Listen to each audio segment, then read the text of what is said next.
El día de hoy vamos a hablar sobre lo que es el dolor y, e implicancias clínicas que conllevan a que un paciente venga con referencias de dolor en una parte del cuerpo. Pero hablaremos en términos generales, bien, lo que es su etiología y lo que son sus manifestaciones en sí. Entonces, dolor. ¿Qué es el dolor? Comenzando con su definición.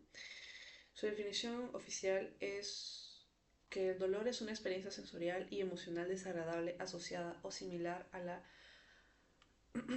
a una lesión tisular real o potencial. ¿Muy bien? Entonces, el dolor puede...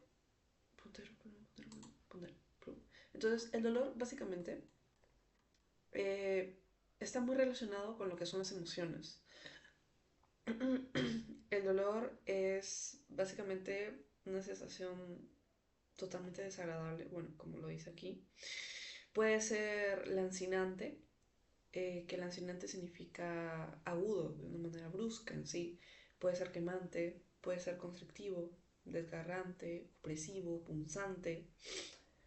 Es tanto una sensación como una emoción, el dolor. Bien.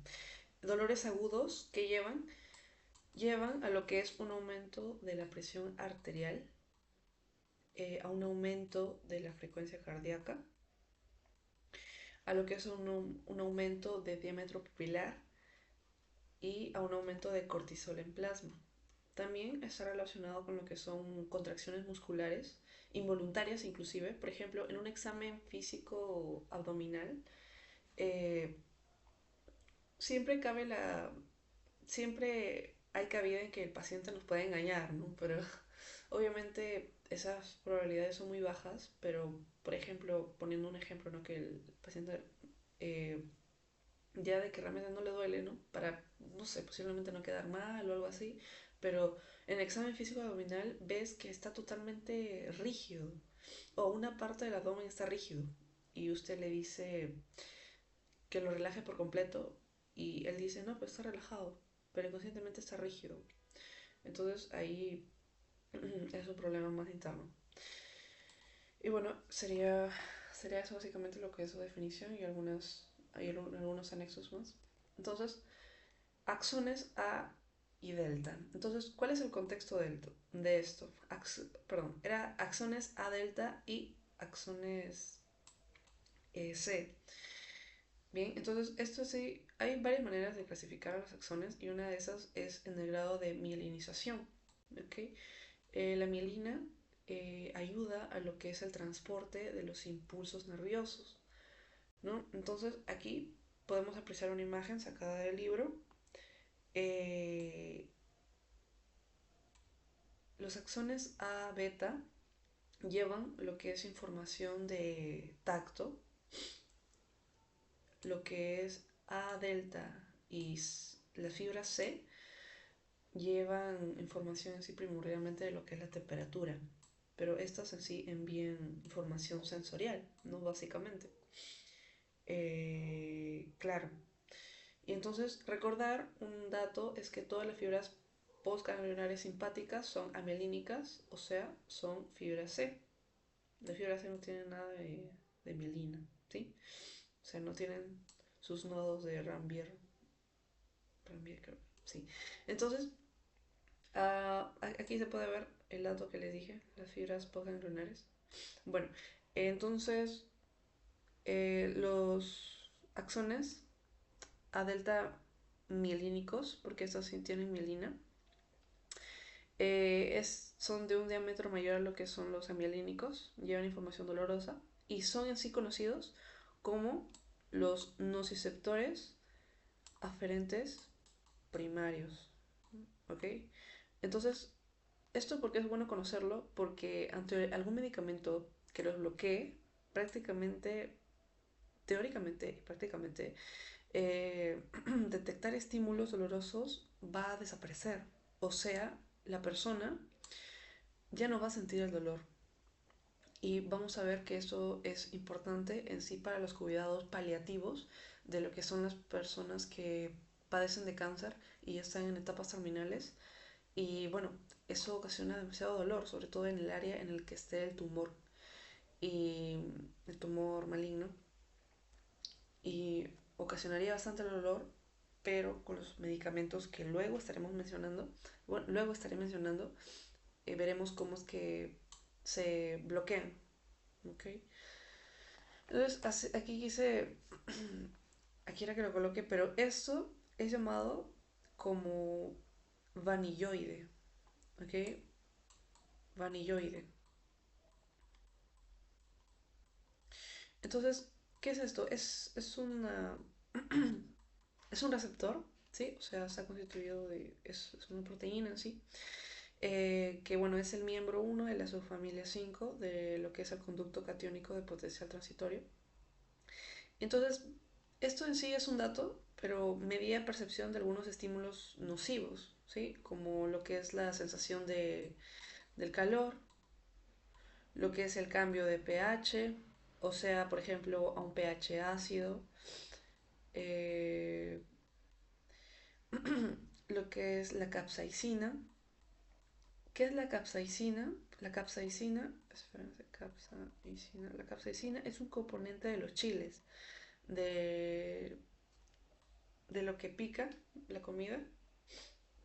Eso contiene capsaicina y este receptor que está en los humanos notan ese picante, ¿no? Nota ese picor, claro. Y bueno, simplemente era algo por mencionar, ¿no? Entonces, eh, explicando esto, básicamente hay una hipótesis de convergencia-proyección de dolor irradiado.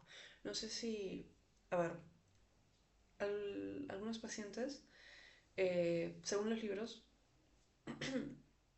bueno, no solamente según los libros, sino también en la vida real, van al consultorio con dolor en el pecho y, por ejemplo, dicen que también se irradia a otras partes del cuerpo, por ejemplo, en el hombro izquierdo.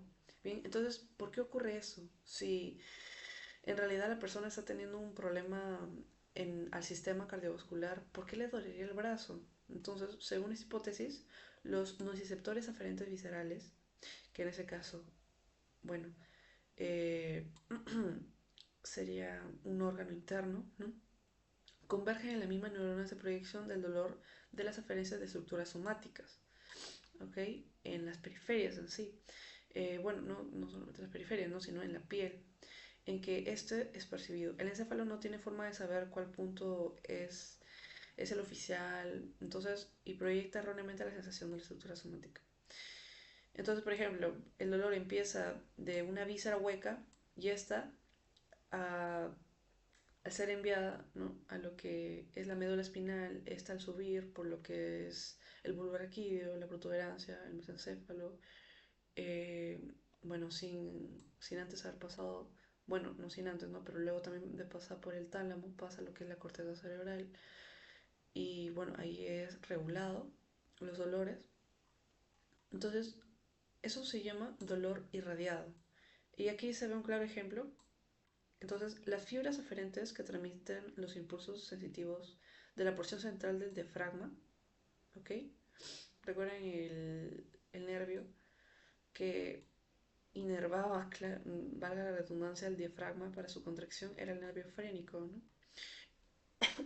Entonces, proceden de los ganglios de las raíces cervicales posteriores tercero y cuarto. ¿Sí? Esos son sus impulsos aferentes, sensitivos, no estamos hablando del nervio frénico en sí. Ok, ok. Entonces, las fibras aferentes primarias cuyos cuerpos neuronales se encuentran en esos mismos ganglios inervan la piel del hombro y la parte inferior. ¿Ok? Y bueno, de ahí una inflamación situada en lo que es la parte central del diafragma se percibe habitualmente como un dolor ubicado en el hombro. ¿Ok? Entonces, en pocas palabras, los nervios eh, que inervan en sí el diafragma, bueno, la parte central, como aquí está diciendo, al nuevamente dirigirse a lo que es el sistema nervioso central, y bueno, para llegar a lo que es la corteza, ¿no? Para que sea percibido conscientemente, eh, pasa junto a algunos nervios que en sí inervan lo que son estructuras somáticas, lo que sería la piel. Y bueno, el cerebro lo percibe con que el dolor está viniendo de ahí también. Entonces, por eso es que pensamos que nos duele. Por ejemplo, aquí el hombro. Ok, entonces, para no ser muy largo el video, entonces hay vías de transmisión y modulación del dolor. Entonces, está lo que es el haz espinotalámico, ¿sí? Que el haz espinotalámico básicamente lleva lo que es el dolor primordialmente y la temperatura. Entonces aquí, ante alguna lesión, esta va por el fascículo de espinotalámico, no, perdón, va por el haz espinotalámico, ¿ok? Bueno, hace sus aquí en el mismo médula espinal hace su decusación y asciende hasta llegar a lo que es el cíngulo, lo que es la corteza insular frontal y la corteza somatosensitiva primaria. ¿Ok? Entonces, esto lo que muestra la A es la percepción del dolor. Lo que muestra la B es la regulación del dolor, la modulación. Entonces, los estímulos que provienen de la corteza frontal y el hipotálamo activan neuronas. Bueno, recordar, esto es modulación del dolor, ¿ok? A través de neuronas en el bulbo raquídeo. Entonces, neuronas de lo que es corteza cerebral y lo que es el hipotálamo descienden, eh, descienden. Miren aquí, de la corteza desciende ipsilateralmente, del hipotálamo contralateralmente y bueno, luego decusan, ¿no? Entonces, el dolor tiene recepción y modulación. Muy bien. Entonces vamos a hablar un poco más sobre lo que es la modulación del dolor. Y aquí quise colocar algunas palabras nuevas. Lo que es el placebo ya se conoce en sí lo que es su definición. Pero ¿qué es el nocebo? Bien, yendo otra vez lo que es el placebo, es decirle a un paciente que esto te va a curar, tú le das un caramelo. O sea, en un caso hipotético, en un caso un poco más infantil, ¿no? Eh, tú le das un efecto analgésico importante diciéndole que esto te va a curar y va a ayudar a que la persona lo crea y realmente lo haga. Y en cambio, un efecto nocebo es decirle, aunque tú te tomes este medicamento no te va a curar. Y aunque quizás la pastilla no tenga en sí, o sea, que dice administración de una sustancia inerte, puede aumentar la intensidad percibida. Ok, esto no te va a curar y hasta lo va a empeorar. Pero le hice un caramelo y no lo curó, obviamente, pero hasta inclusive lo empeoró con lo que le dijiste. Ese es un efecto nocebo, ¿no? Placebo, placebo, nocebo. Bueno, la modulación del dolor también depende de lo que son factores psicológicos. Como ya mencioné, el dolor no es solo una sensación, sino también es una emoción que las personas sienten. Las personas se sienten angustiadas, temerosas, inclusive pueden llegar a tener depresión por un dolor crónico, que ya veremos más adelante. Eh, Factores psicológicos, básicamente. Entonces, en los animales, las lesiones del sistema modulador descienden, disminuyendo el efecto analgésico de los opioides administrados por vía sistemática, como la morfina. Básicamente, la morfina ayuda a lo que es la ya no percepción del dolor. Va a ayudar a, por así decirlo, relajar al paciente al ya no sentir el dolor. Entonces, vamos a ver un dolor neuropático. Un dolor neuropático se da en sí por lesiones en lo que son los nervios. Entonces, hay varios ejemplos, ¿no? Por ejemplo, la neuralgia postherpética. Eh, bueno, acá, eso lo vamos a ver en un momentito, pero el dolor neuropático, lesiones, entonces, como mencioné, de vías nociceptivas periféricas o también centrales, y conducen a lo que son pérdida o alteraciones de la sensibilidad. Y ahí es donde, bueno, se puede dar lo que es la hipoestesia, la hipoalgesia, la hiperestesia inclusive, la alodinia, la hiperalgesia incluso también. Eh, y bueno, unos ejemplos son lesiones de los nervios periféricos, como ocurre en la neuropatía diabética, o como también mencioné, en herpes zóster, ¿no? Que lo que es este virus, al ya estar en contacto con la piel, aún más cuando una persona se hace una herida, este entra por los nervios y llega hasta el ganglio en sí. Por eso es que el virus afecta a lo que son los dermatomas en sí, de ese nervio. Bueno, claro. Entonces producen dolores irradiados en la región del cuerpo que normalmente están inervadas por los nervios lesionados.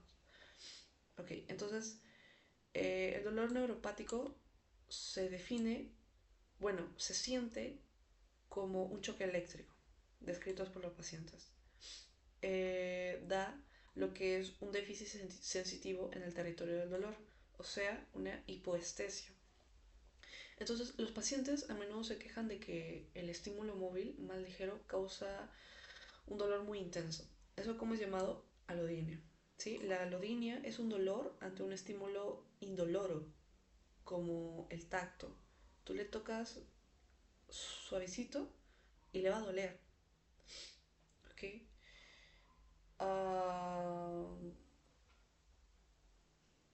Eso se diferencia de lo que es la hiperalgesia, porque la hiperalgesia es un dolor exagerado en respuesta a un estímulo doloroso.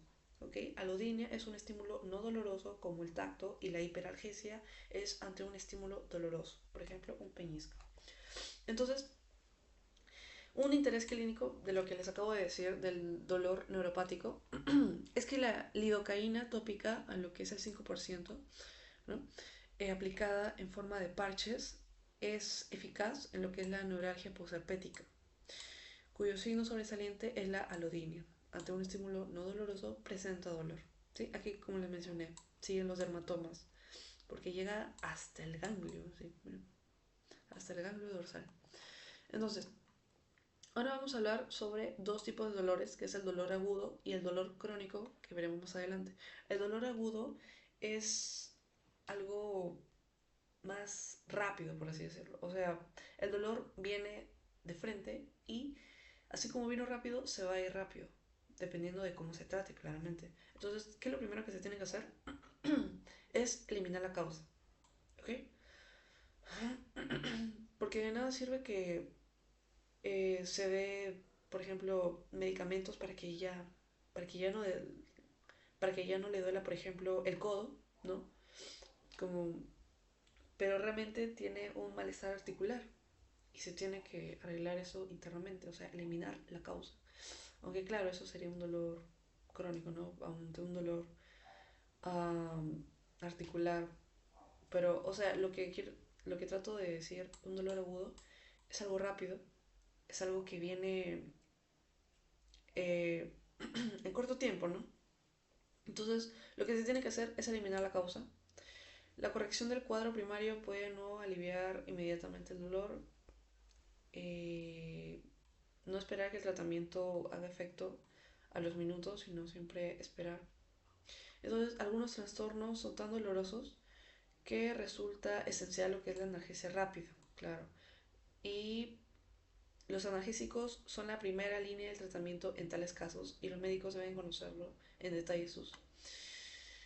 Ok, van a haber algunos casos en donde el paciente viene al consultorio y el dolor es tan extremo que antes de conocer la causa tenemos que pasar a lo que es calmarlo. Y en ese caso, colocarle analgésicos. Por eso eso es lo que quiere decir ese párrafo. Por eso dice son la primera línea de tratamiento. Bien, entonces vamos a hablar sobre lo que es el ácido acetilsalicílico, acetaminófeno y antiinflamatorios no esteroideos, o también llamados los AINES, o en inglés los NSAID. Entonces, lo que mencioné, porque es importante estudiarlos juntos, porque todo lo que mencioné, todos inhiben a la ciclooxigenasa, a la COX. Recuerda que hay COX-1 y COX-2. ¿Pero qué es, no? La ciclooxigenasa convierte lo que es el ácido araquidónico a lo que son las prostaglandinas, perdón, ¿Y de dónde viene el ácido araquidónico? Viene gracias a su transformación por la fosfolipasa A2 de lo que es los fosfolípidos de la membrana celular. ¿Sí? O sea, una célula. Daño celular. Los fosfolípidos por la fosfolipasa A2 se convierte en ácido araquidónico. El ácido araquidónico se convierte a prostaglandinas por la COX. Y por ejemplo, la prostaglandina E2, si mal no recuerdo, ayudaba a la modulación del dolor. La I2 ayudaba a lo que era la disminución de cantidad plaquetaria, si mal no recuerdo. Entonces, salvo el acetaminófeno, todos son antiinflamatorios. Si se administran en dosis altas. ¿Bien? O sea, va a evitar lo que es la inflamación, claro.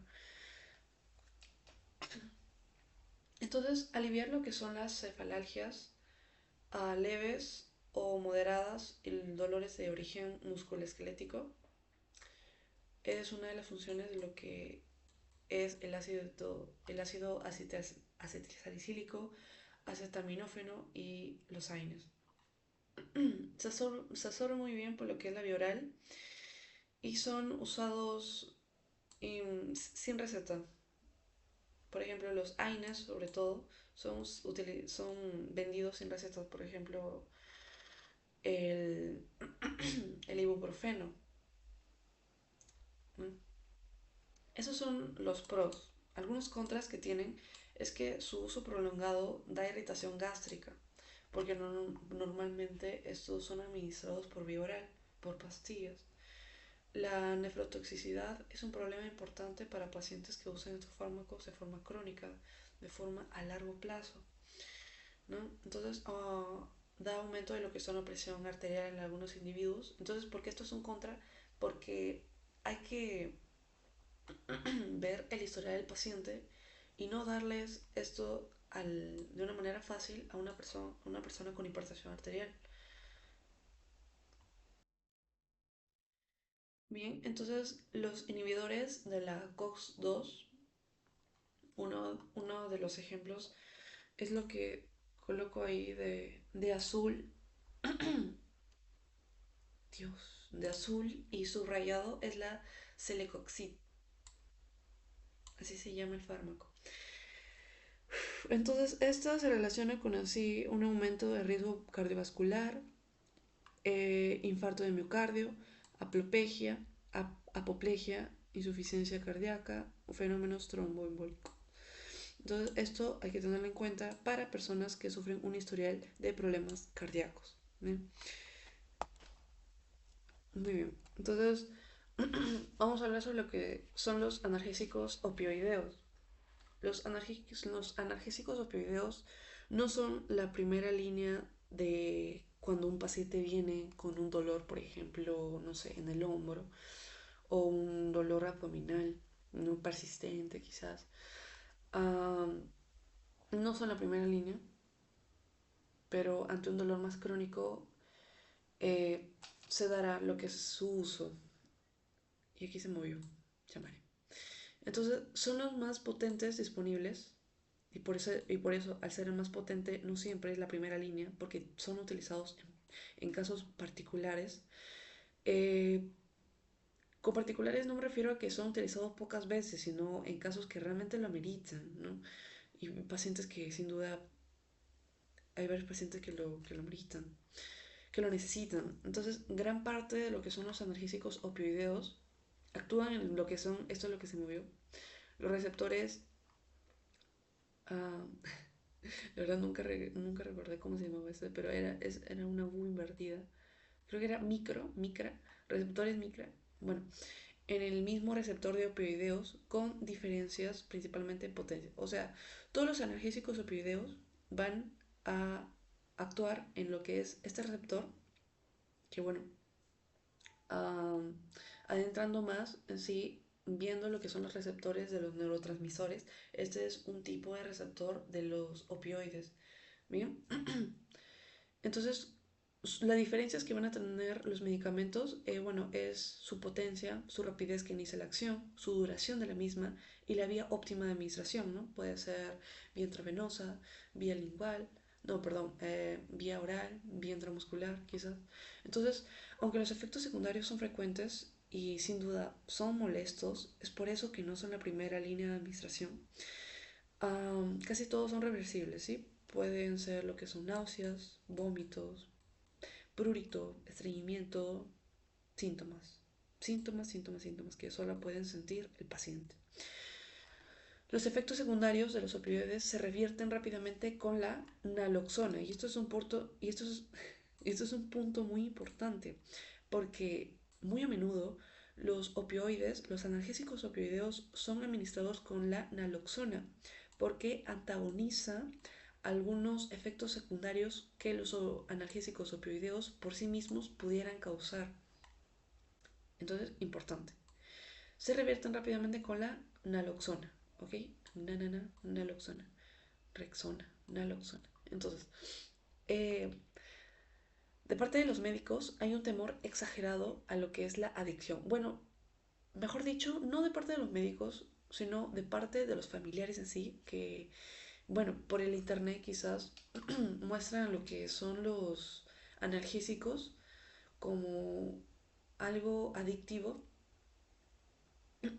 ¿no? Como mencioné, por ejemplo, la morfina eh, puede utilizarse por lo que es adictivo quizás. Entonces, el médico no debe vacilar con el uso de estos analgésicos en personas con dolor intenso y agudo.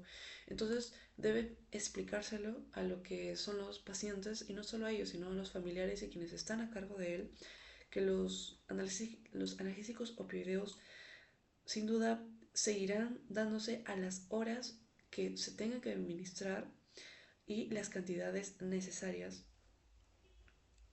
Pero las personas sin duda no pueden tornarse adictas, pero aún así los médicos lo van a seguir administrando. ¿Para qué? Para disminuir el dolor. Y adicción también, los pacientes no se lo pueden administrar por sí mismos, estando en el hospital, claro. Por eso es que los doctores siempre tienen que estar a cargo de eso y de su administración. Entonces, lo que es la normeperidina eh, es un metabolito de la meperidina. Entonces, antes de aclarar esto, es que algunos metabolitos, o sea, cuando un fármaco entra, es metabolizado.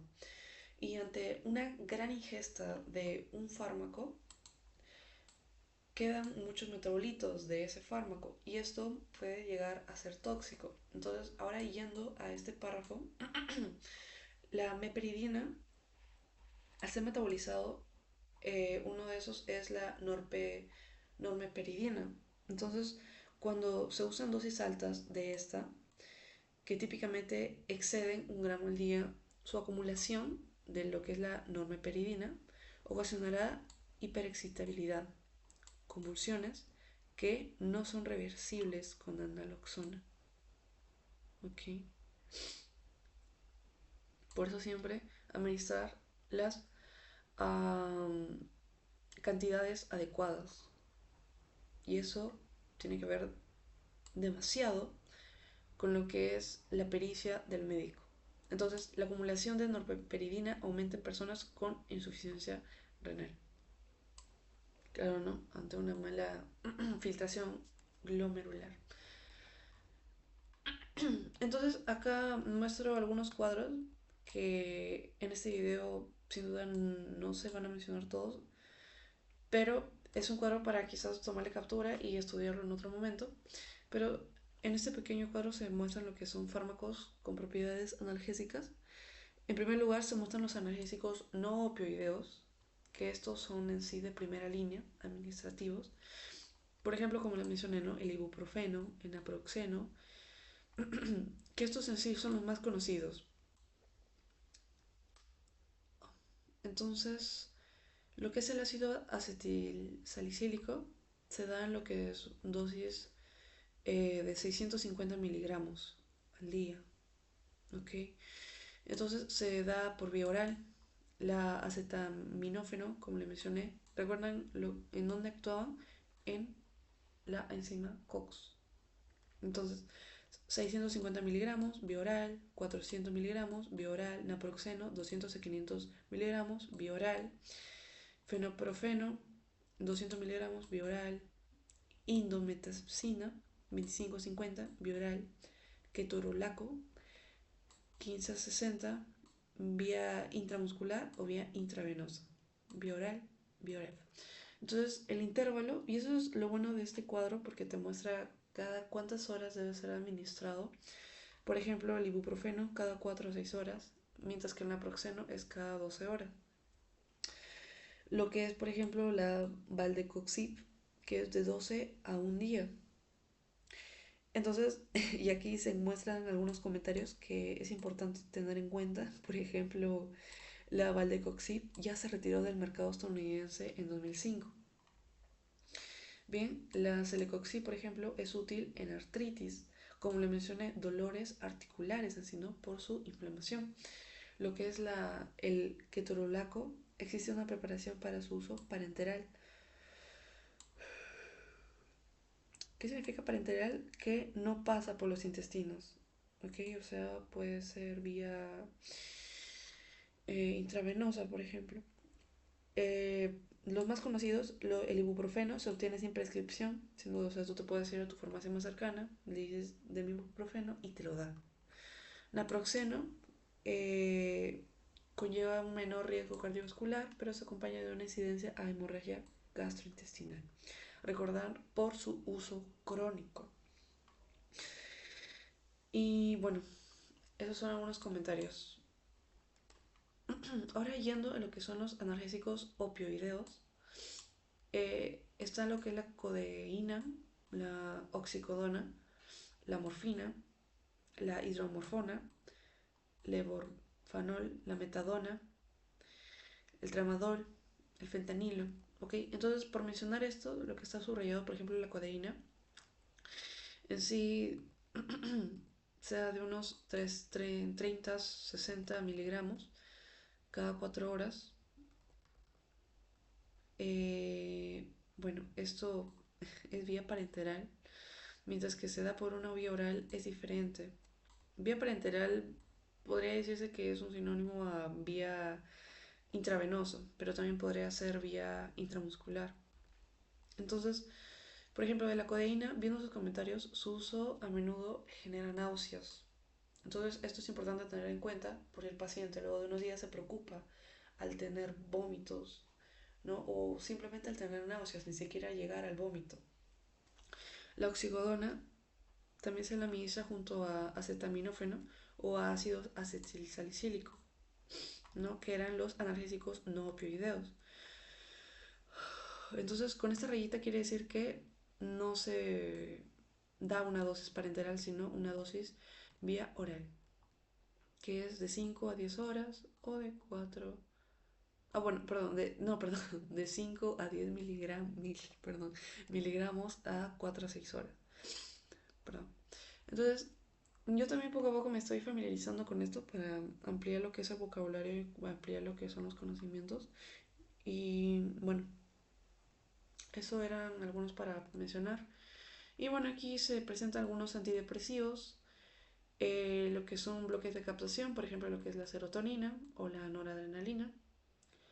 La potencia de sedante, por ejemplo, la doxepina es un gran sedante.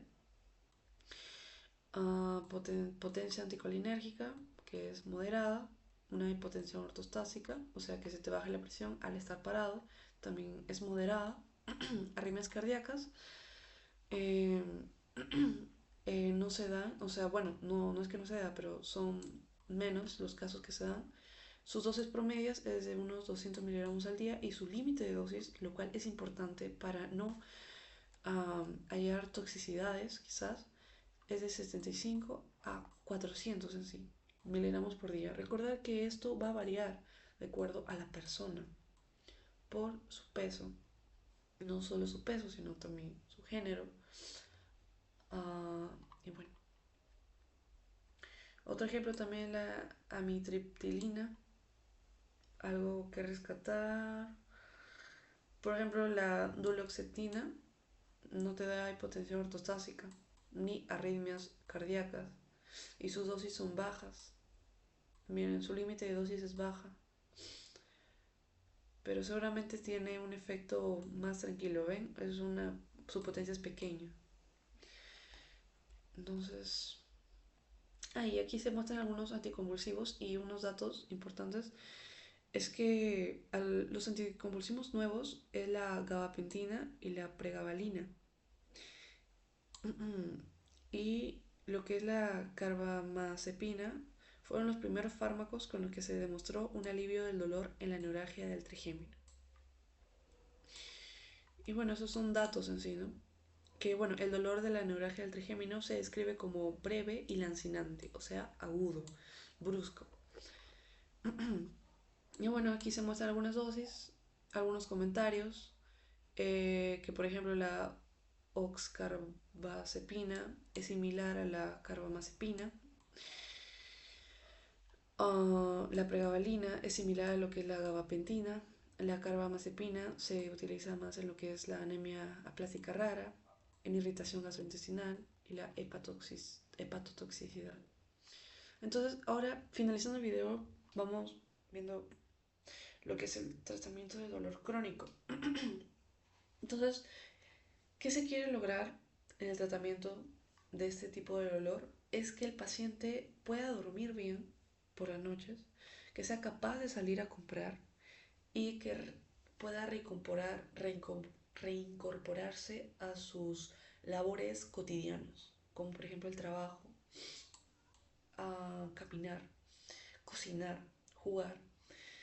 Entonces, el dolor crónico es algo a largo plazo, es un dolor que va a acompañar al paciente por no solamente unos días o unas horas como el dolor agudo, sino lo va a acompañar durante meses, inclusive años de su vida. Entonces, lo que es la meta de este tratamiento es que el paciente pueda realizar sus acciones diarias con normalidad, o al menos con un dolor más leve. Entonces, los fármacos, el asesoramiento, la fisioterapia, el bloqueo de los nervios, inclusive la cirugía ayudan a lo que es la eficacia del tratamiento. Entonces, en el caso de dolor grave que no reaccione, se toman con medidas más, un poco más fuertes, por así decirlo. Se ha logrado beneficio, por ejemplo, de una colocación de electrodos dentro de la columna vertebral, que está encima de la columna dorsal de la médula espinal, o implantación de sistemas intratectales de administración de fármacos. Con estos electrodos se da así lo que es la administración de fármacos, y lo cual es más fácil llegar a la médula espinal, en donde gracias a este nos ayuda a sentir todo nuestro cuerpo. Entonces, hablando sobre lo que son los antidepresivos tricíclicos, lo que les había mencionado acá, estos antidepresivos, la nortriptilina, la de aquí, cambiado de color, la nortriptilina, miren, una potencia de sedante moderada, potencia anticolinérgica moderada, pequeña probabilidad de que te dé hipotensión ortostásica, arritmias cardíacas, sí te va a dar dosis 100 miligramos, lo máximo 150. ¿Ok? Entonces, algunos ejemplos de la nortriptilina y la desipramina. Esos fármacos también alivian el dolor crónico en pacientes que no están deprimidos. Por eso también se llaman antidepresivos para pacientes que están deprimidos. En inglés se llaman TAC, ¿no? Aunque en español se llamaría ATC. Entonces, como lo que producen. Entonces, algunos efectos secundarios es la hipotensión ortostásica, lo que es la somnolencia, lo que es el retraso en la conducción cardíaca, por eso se llama arritmias cardíacas también en parte, alteraciones en la memoria, estreñimiento y retención urinaria. Entonces, en algunos cuadros que los antidepresivos tricíclicos ayudan es, por ejemplo, en la neuralgia posherpética, neuropatía diabética, la fibromialgia, cefalea tensional, la migraña, la artritis reumatoide, la dorsalgia baja crónica, el cáncer y dolor después de la apoplejía central. Entonces, estas son algunas frases que consideré importantes, por eso los haré. Algunos inhibidores de lo que son la recaptación selectiva de serotonina. Entonces, miren, analizando esta pequeña frase, ¿qué quiere decir? Al inhibir la recaptación selectiva de serotonina va a ayudar que la concentración de serotonina aumente, ¿sí? Por ejemplo, imaginemos un guardia en la entrada de una discoteca. Entra a la discoteca y quita a un niño de 13 años de ahí, ¿ok? Lo ayuda. Pero imaginemos que este guardia ya no existe, el niño se va a quedar ahí. Entonces, los inhibidores de la recaptación selectiva de serotonina. La recaptación es el guardia y los inhibidores es quien lo mata, por así decirlo. Bueno, no lo mata, ¿no? Pero lo envía a su casa. Entonces, como la fluoxetina tiene reacciones secundarias menos graves y en número que los antidepresivos tricíclicos. O sea, es un pro, por así decirlo. Es en cierta parte mejor que los antidepresivos tricíclicos al ya no tener esos efectos secundarios. Por ejemplo, eh, una hipertensión ortostásica, o sea, cada vez que te eches y te pares, pucha, mm, te marees. Esas arritmias cardíacas, ¿no? Ese estreñimiento, esa retención urinaria, esa alteración de la memoria, ¿no? Imagínate que ya no puedas recordar a qué fuiste, a la tienda, ¿no? Entonces, pero lo malo es que son mucho menos eficaces para aliviar el dolor, mientras que los antidepresivos tricíclicos son más eficaces en eso. Entonces, el uso largo de los opioides se acepta cuando los pacientes padecen dolores por una enfermedad maligna, o sea, es algo crónico. ¿Bien? Ok, entonces, eso es algo corto, solamente por mencionar. Esta es una lista de verificación de la CDC para prescribir los opioides. Ok, eh, como ya mencioné, su prescripción en sí no se da a la ligera, sino tiene que tener ciertos criterios. Entonces, para médicos de atención que tratan a adultos, o sea, mayores de 18, en Perú, en Estados Unidos en mayores de 21, con dolor crónico, o sea, que tiene mayor de 3 meses ese dolor, excepto el cáncer y cuidados paliativos, atención al final de la vida. Entonces, estas son algunas consideraciones que se tienen que tener. Por ejemplo, establecer objetivos realistas para el dolor y la función como es el diagnóstico, o sea, ¿qué se quiere que el paciente pueda realizar? Por ejemplo, como ya mencioné, acciones cotidianas, ¿no? Por ejemplo, caminar alrededor de la cuadra, ¿ok? O sea, que con esta administración pueda lograr realizar, llegar a realizar esa acción a cabo. Entonces, verificar que ya se intentaron y optimizaron tratamientos no opioideos, ¿no? Por ejemplo, los AINES, el ácido salicílico, ¿no? Eh, el acetaminófeno también. Bueno, explicar al paciente los beneficios y riesgos, siempre manteniendo la autonomía del paciente y su conocimiento de todo, en todo momento de lo que se le va a realizar. Valoración de riesgo, daño o mal uso, explicar los factores de riesgo al paciente, revisar los datos de programación de fármacos y revisar el tamiz urinario de drogas, ¿no? Claro, siempre ver si el paciente se mete ahí un poquito de coca. Entonces, establecer criterios para suspender o continuar los opioides. Quizás no hace ningún efecto, aunque la probabilidad es que ocurra eso son muy bajas, la verdad. Programar la primera revaloración en 1 a 4 semanas. Y bueno, aquí dice, verificar que la nueva visita esté programada en menos o igual de 3 semanas después de la anterior, para ver qué tal están yendo esta prescripción de opioides. Ok, entonces, cuando se revalora al paciente en una visita, continuar los opioides solo, claro, solamente cuando haya mejorías. A ver.